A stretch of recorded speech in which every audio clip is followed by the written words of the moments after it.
देखिए property six है आपकी, प्रॉपर्टी सिक्स है, if every element if every element of any row or column of a determinant is added k times the corresponding elements of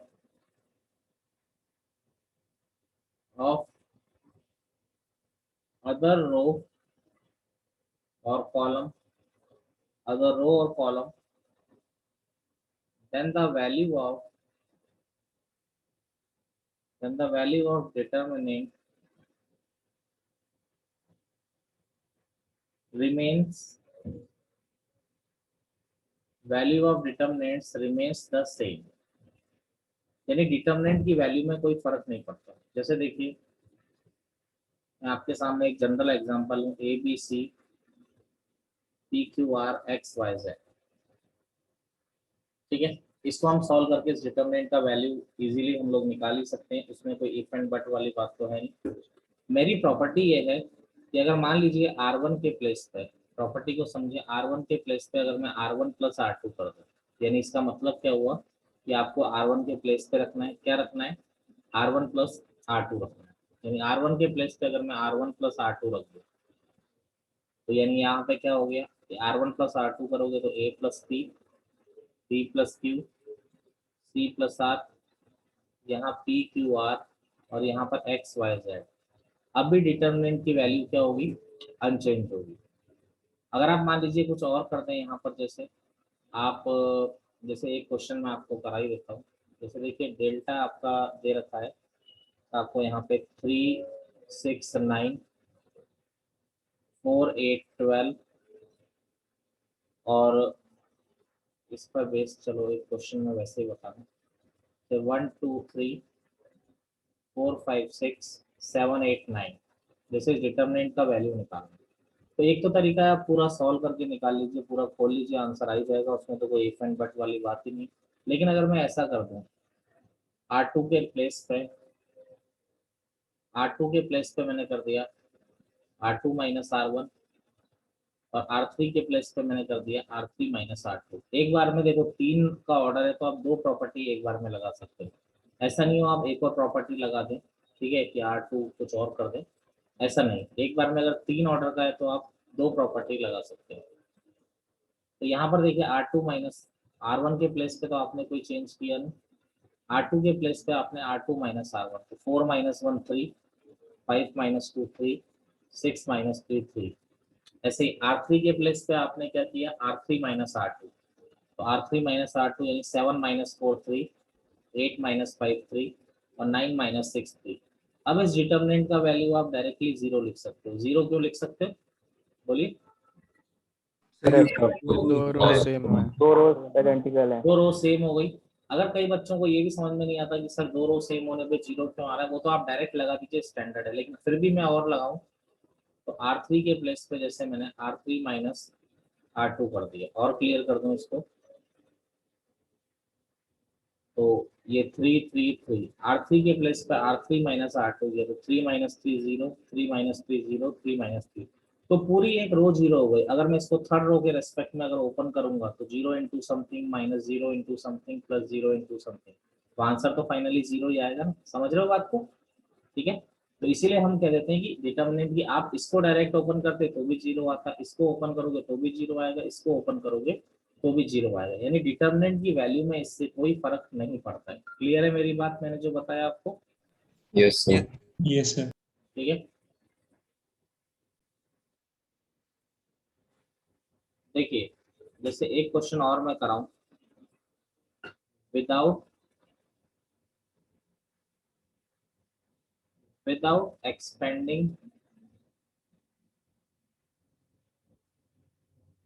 without expanding, ठीक है, evaluate the determinant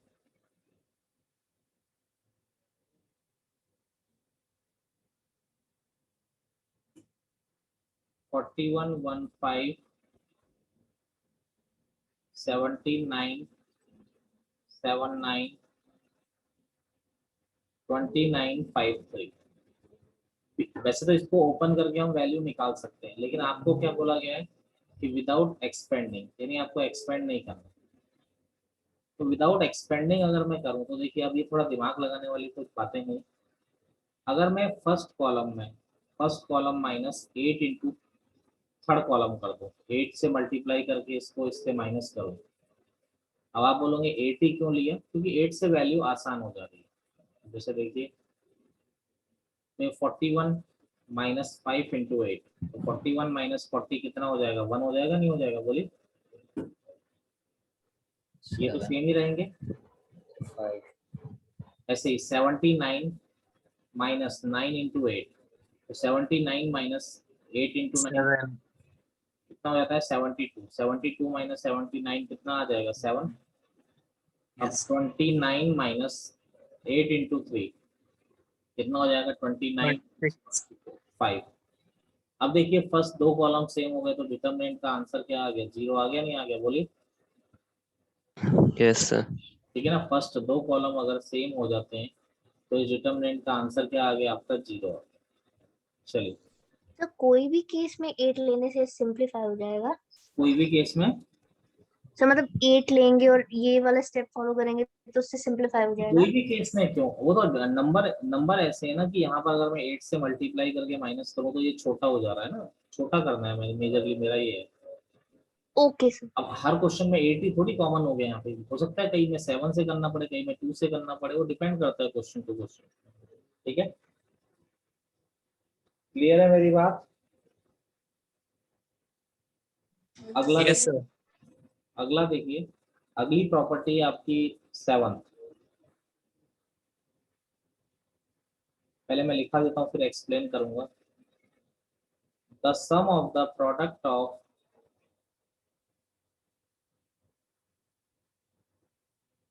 the sum of the product of the element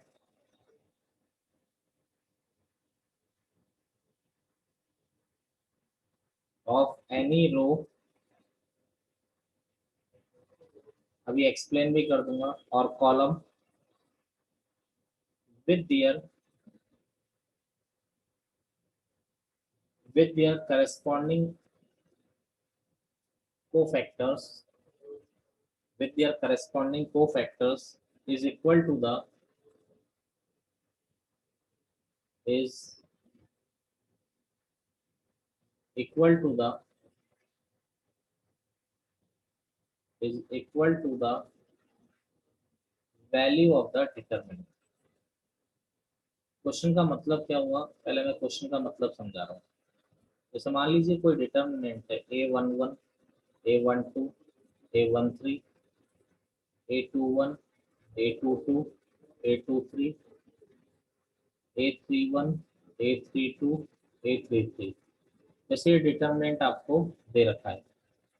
अब अगर determinant को, जैसे first row है, first row के element को अगर उसी के कोफैक्टर से मल्टीप्लाई कर दिया जाए, फर्स्ट रो के एलिमेंट को अगर उसी के कोफैक्टर से, यानी A11 का कोफैक्टर मान लीजिए C11 प्लस A12 का कोफैक्टर C22 A13 का कोफैक्टर C13, तो अगर किसी भी रो या कॉलम के एलिमेंट्स को उसके कोफैक्टर से माइनस कर दिया जाए तो ऑलवेज वो किसके बराबर हो जाता है, वैल्यू ऑफ डिटर्मिनेंट के, यानी उस डिटर्मिनेंट की वैल्यू वही होती है।